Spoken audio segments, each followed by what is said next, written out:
In order to start using Gmail, you will have to create your own account by going to the website of Google Mail, mail.google.com, and signing up by following all the steps requested by Google.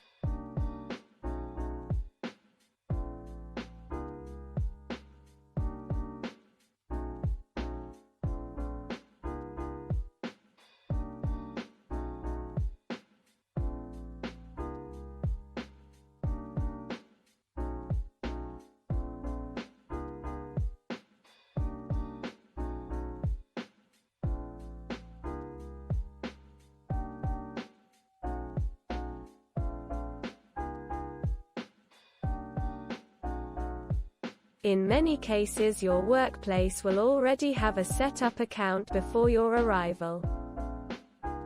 In this situation, you will be able to sign into the mailbox simply inserting the credentials given to you by your coworkers. Once your account has been created, you will be able to log in. In order to start drafting your email, you will have to click on the Compose button. A pop-up will appear in which you will be able to write down the content of the email and address the email to your contacts by clicking near the word "to," which you will find at the top of the pop-up.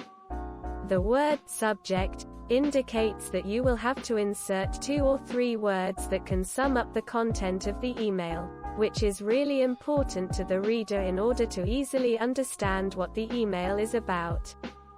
Once you have composed your email, you will simply have to click on Send at the bottom left of the pop-up.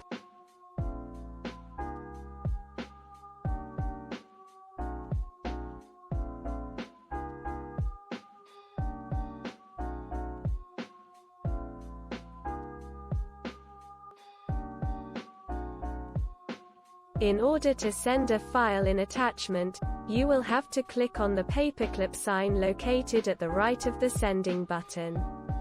You can also send photos and files using Google Drive by clicking on the respective signs, also located at the bottom of the pop-up. If you want to download an attachment sent to you, you will have to open the email and click the arrow button on the bottom of the attached file preview. In order to see the file downloaded, you will have to open the download folder on your computer and click on the downloaded file.